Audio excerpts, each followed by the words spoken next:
Now, this is quite a discovery. Fragments of a biblical scroll, along with other relics, have been found in desert caves. A recently unearthed book sheds new light on the story of Adam and Eve, revealing startling revelations about their post-Eden journey. This ancient text unveils their struggles to reconnect with God and unveils fresh insights into the human soul and the divine aspects of creation, challenging established biblical beliefs. How has this revelation reshaped our understanding of the world? Join us as we explore the profound revelations found within the newly discovered Book of Adam and Eve. Number 1. The Lost Book of Adam and Eve. The Lost Book of Adam and Eve was found in the Egyptian tomb of Tutankhamen and published in 1926. It features familiar characters from the genesis of humanity, Adam and Eve, and also covers their experiences after their removal from the Garden of Eden. The Book of Adam and Eve shows a foundation of ancient beliefs, even though the timeline and authenticity of its claimed antiquity remain to be determined. It is also called the contradiction of Adam and Eve, or the conflict of Adam and Eve with Satan. This is supposedly a written history of what happened in the days of Adam and Eve after they were cast out of the Garden of Eden. Hence, the book is considered part of the lost extra-biblical accounts and God's inspired words, such as the Bible and the Quran. In addition, the Book of Adam and Eve is believed to be the work of an unknown Egyptian writer who first wrote the story in Arabic. Eventually, the book found its way farther south and was translated into Ethiopic. However, the date of the original writing of the book is difficult to know. It was then believed that the book was written a few hundred years before the birth of Christ, and the first English translation of the book was made in the 19th century. Parts of this version are found in the Jewish Talmud and the Islamic Quran, showing its vital role in the original literature of human wisdom. One of the major discoveries about the Lost Book is that two books constitute the Book of Adam and Eve. One book follows up on Adam and Eve's exit from the Garden of Eden and their subsequent temptations from Satan, while the second book relates the pre-flood history of Seth and Cain's warring families.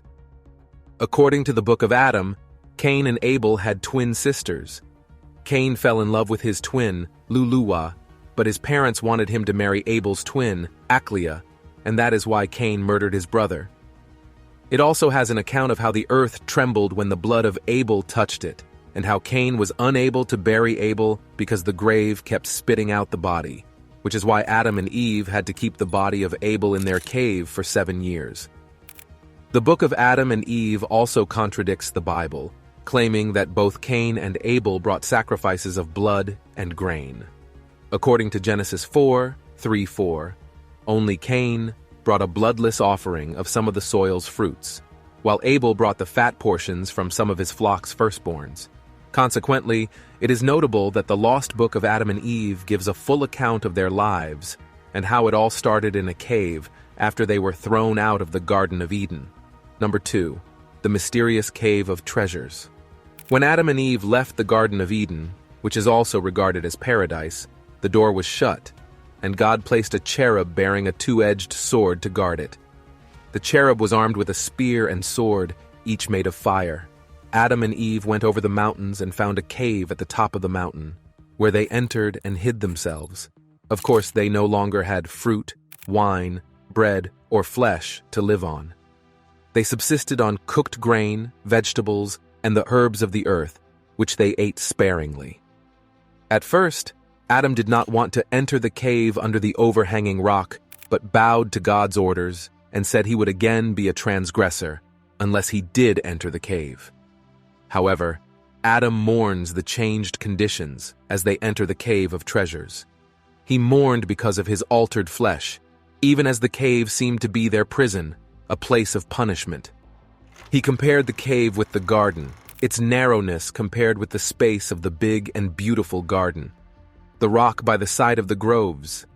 The gloom of the cavern is compared with the light of the garden. Also in the cave is the overhanging ledge of rock for shelter, which Adam compares with the mercy of the Lord that has overshadowed them in the garden. He also compares the soil of the cave to that of the garden land, the earth strewed with stones, and that of the garden planted with delicious fruit trees. Adam also compared their eyes, which before beheld angels praising in heaven, signifying their mutual relationship with the angels in the garden, to now that their eyes have become flesh, as they cannot see like they used to. According to history, it was in the cave that Adam knew his wife and gave birth to their children, Cain and Abel, and Labuda and Kalineth, their sisters. After that, Adam placed gold, myrrh, and frankincense in the skirts and landed them in the cave. He blessed the cave and consecrated it as the house of prayer for himself and his sons. He called the cave Mirath Gazeh, which means the cave of treasures. There is something about God being merciful over his creations, as is shown in the story of Adam, where God promises him mercy even though he is under punishment for his transgressions. Number 3, God's faithful promise to Adam. Adam and Eve had to faint when they first left the garden. You can imagine them walking on the ground on their feet, not knowing they were walking. But God sent his word to encourage them. When they came to the opening of the garden gate and saw the broad earth spread before them, covered in large and small stones and sand, totally different from the garden, they feared and trembled. With that first experience, they fell on their faces, and from the fear that came over them, they were as though dead. It seemed to them that they were in a totally strange land, which they had never seen compared to their days in the garden, which was beautifully planted with all manner of trees. Also, when Adam came out of the garden and passed by the tree of knowledge, and saw how God had changed its appearance into another form and how it faded, he feared more, trembled, and fell. Adam saw the cherub by the garden gate with a sword of flashing fire in his hand. The cherub grew angry and frowned at him, and both Adam and Eve feared him. Thinking that he was meant to put them to death, they both fell on their faces, trembling with fear. The angel, however, pitied them and showed them mercy. He turned from them, went to heaven, and prayed to the Lord in their stead. Upon hearing of and seeing their fear and terror, God had pity on them and showed them mercy. He then sent his word to Adam and Eve and raised them from their fallen state. He raised their hope by promising that Adam and his descendants shall live and walk on the earth, as he had ordained on the earth days and years until the days and years are fulfilled when he will send the word to him. God said to Adam that he would send the word that created him against the same word that he had transgressed, the same word that commanded him out of the garden and that also raised him when he fell. God said to him that it is the same word that will save him when the 5.5 days are fulfilled. When Adam heard these words from God, and of the great 5.5 days, he did not understand their meaning. He feared again, thinking there would be only 5.5 days for him until the end of the world. But God explained to him by mercy that the 5.5 days signify 5,500 years. That is when the word would come and save him and his descendants. Indeed, God showed his mercy for Adam, who, according to the creation story, was made in his image and likeness. Therefore, he told Adam to strengthen his heart and stay in the cave of treasures. When Adam heard this word from God, he was comforted. He believed God had told him how he would save him. The cave of treasures has symbolized the place of punishment for Adam and Eve's transgressions. Notably, Adam would have preferred the sea to the cave. Number 4, the vast crystal sea. Regarding God's strategic arrangement in the creation story, God planted the Garden of Eden in the east of the earth, on the border of the world eastward. Towards the sun rising and beyond, one can only find water. It is the water that encompasses the whole world and reaches the borders of heaven. Also, to the north of the garden, there is a sea of water that is clear and pure to taste. It is unlike anything else. According to the historical account, through the clarity of the water, one may look into the depths of the earth. However, when a man washes in this water, he becomes clean of its cleanliness and white of its whiteness, even if the person is dark. That is metaphorical. It is believed that God created this sea out of his good pleasure, for he knew what would come of the man he would make. Therefore, he created the sea so that after man had left the Garden of Eden, on account of his transgression, men should be born on earth. Among these men to be born are righteous ones who will die, but whose souls God will raise on the last day. Hence, the significance of the sea is that when all of them return to their flesh, they will bathe in the water of the sea and repent of their sins. However, when God made Adam leave the garden, he did not place him on the border of it, northward. He did this so that when Adam and Eve were wandering about the earth, they would not be able to go near the sea of water where they could wash themselves in it, be cleansed from their sins, erase the transgression they had committed, and be no longer reminded of it in the thought of their punishment. On the southern side of the garden, God did not want Adam to live there either. This is because when the wind blew from the north, it would hit him, while on the southern side, the delicious smell of the garden trees. Hence, God did not put Adam there, so that he could not smell the sweet smell of the trees and forget his transgression, find consolation for what he had done by taking delight in the smell of the trees, and yet not be cleansed from his transgression. However, because God is merciful and of great pity, whereby he governs all things in a way that he alone knows, he made Adam live on the western border of the garden, because on that side, the earth is very broad. God commanded him to live below the garden in a cave under a rock, the cave of treasures.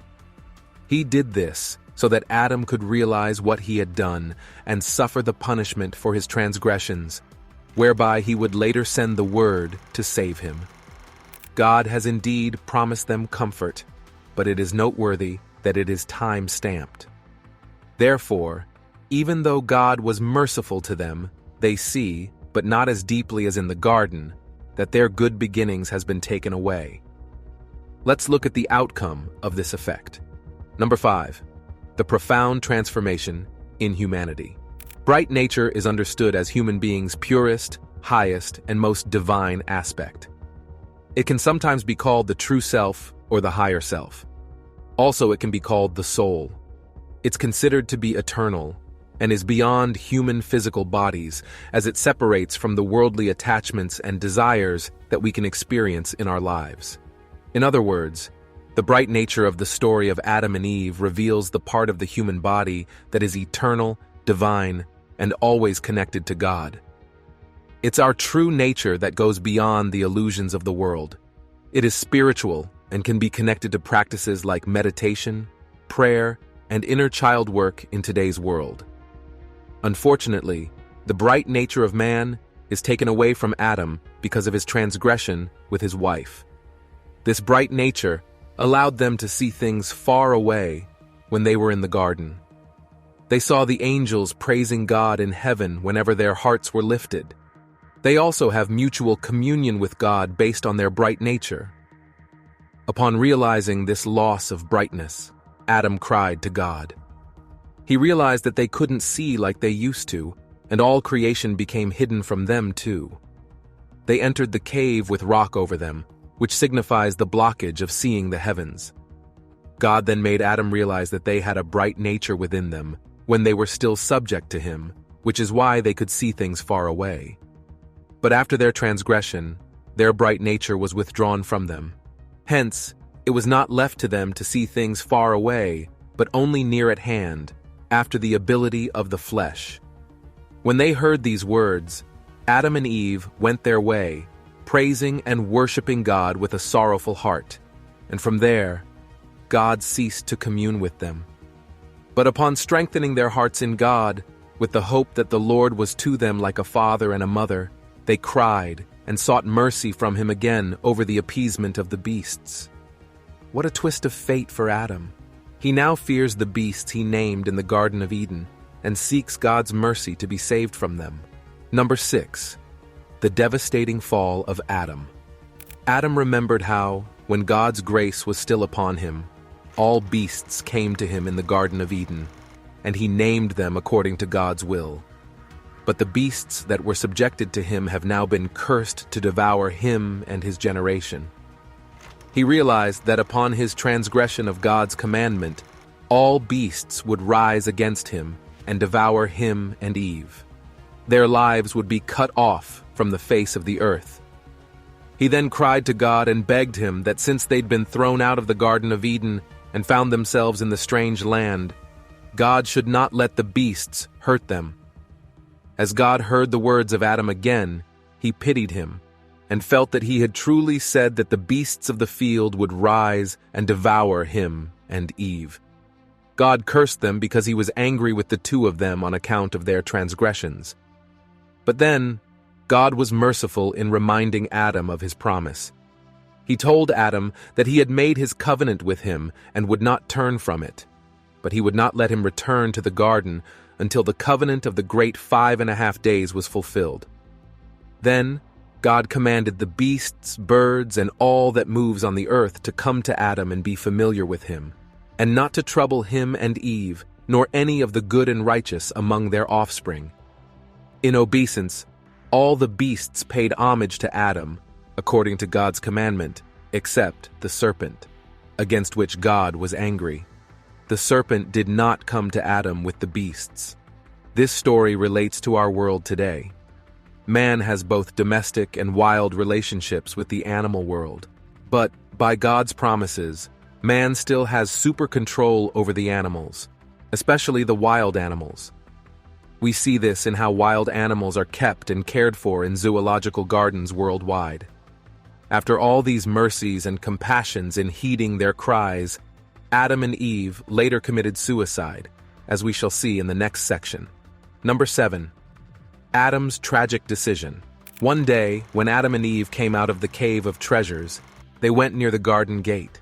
They stood there just to look at it, but cried for not being there again. Then they went from before the gate of the garden to the southern side of it. There, they found the water that watered the garden from the root of the tree of life. The same water split itself from there into 4 rivers over the earth: the Tigris, the Euphrates, the Pishon, and the Gihon, according to the biblical account in Genesis. The Pishon is said to flow through Havilah, the Gihon through Ethiopia, the Tigris through Assyria, and the Euphrates through Babylon. These rivers are often seen as symbolic of the spiritual energy or life force that flows through all creation. When Adam and Eve came near the water, looked at it, and saw that water came forth from under the root of the tree of life in the garden, Adam cried, wailed, and beat his chest for being severed. To his frustration, he accused Eve of bringing all the curses, plagues, and punishments upon them and their descendants. Eve, taken aback by Adam's yell, asked him what he had seen that had caused him to cry and to speak to her in the manner in which he did. Adam then made her realize that while they were in the garden, they didn't take note of nor care about the water that was flowing through the garden to water the trees and flowers. But since they were out of the garden to the strange land, the water seems lovable and usable, as they can now turn it to use for their bodies. As Eve heard these words from Adam, she also cried. Then, from the soreness of their crying and the bitterness of their hearts, they fell into the water to put an end to themselves in it, so as never again to return and behold the creation. This is because whenever they looked at the work of creation, they felt they must put an end to themselves. You might be bewildered by this part of the story, as it sounds unusual to the ears. Then, you might wonder if they truly died in the water. In fact, they didn't die, as what was thought to be an end for them turned out to be useful for their human body. How is this part relevant to the story? Number 8. The water and the human body. While Adam and Eve were there in the water, God, still in his mercy and grace, looked at them lying in the water. Close to death, he sent an angel who brought them out of the water and laid them on the seashore as they lay dead. The angel of God reported them dead as he informed God that his creatures had breathed their last. Then God sent his word to Adam and Eve, and the word thereby raised them from their deaths. God is wonderful indeed, and he keeps his promises still, regardless of any situation. As he woke up, Adam again told God that they didn't require and care for the water while they were still in the garden. But having left the garden, and since coming to the strange land, they found out that they could not do without it. To clarify what he didn't know, God told Adam that he knew not the water when they were still under his command, and were bright angels. But now that they are out of the garden, they can only do it with water. It is the water that they will use to wash their bodies and make them grow, as it is now like that of beasts that are always in need of water. Immediately, Adam and Eve felt themselves burning with thirst, heat, and sorrow. But Adam, still in his sorrow, said to his wife, Eve, that they would not drink out of the water, even if they were to die. According to Adam, when the water came into their inner parts, it would increase their punishments and those of their descendants. Hence, both Adam and Eve went away from the water and drank none of it at all. They went back into the cave of treasure, where they kept their heads in sorrow and anguish until Adam could not see Eve, but only heard the noise she made, and Eve could not see Adam, but only heard the noise he made. Water has become an important factor in our daily lives and activities. It is vital to our health. It plays a key role in many of our body's functions, including bringing nutrients to cells, getting rid of waste, protecting joints and organs, and maintaining body temperature. Even as the weather heats up in the summer, water allows us to stay hydrated and doesn't contain unnecessary calories or additives. That is why it is scientifically proven globally today that water is the first choice beverage for the best hydration at the end of daily activities. Drinking the right amount of water is also important for personal health and activity level. Darkness came everywhere in the Cave of Treasures, but light was restored. Number 9. The creation of light, day and night. After Adam and Eve deprived themselves of water, Adam, out of bitter grief, beat and threw himself on the ground in the cave. Then, there was darkness all over the place in the cave. Because of the darkness, Adam lay there dead. When Eve heard the noise he made falling on the ground, she rushed to him and found him like a corpse, but she was also helpless. But God again showed them mercy by looking at Adam's death and Eve's silence from fear of the darkness. The word of God again came to Adam, saved him from his death, and opened Eve's mouth so that she might, notably, the darkness was strange to them, as they didn't know what darkness was before in the Garden of Eden. Both Adam and Eve were not hidden from each other in the garden, and now they cannot see each other in the cave even though they are beside one another. In response, God noted how obedience made the bright nature relevant and significant to them while still in the garden. God said to Adam that as long as the good angel obeyed him, a bright light rested on him and his hosts. Transgression only deprives him of the bright light, and thereby makes him dark. Out of mercy, God did not turn Adam into complete darkness, but only made him the body of flesh, spread with the skin, so that it might bear cold and heat. If God had let his wrath fall heavily on Adam, he would have destroyed him and turned him into darkness completely, which would have been the same as being dead. God then said that the darkness would not last forever, but only 12 hours. When it was over, daylight would return. Therefore God asked him not to be moved, but to strengthen his heart. God said that the darkness is not a punishment, but a testament that he has made the day and placed the sun to give light, so that he and his children should do their work. Hence, God created light from darkness and the day, so that man and his descendants could work and toil in it. The night was created to rest in it from their work, while the beasts of the field will go forth by night and look for their food.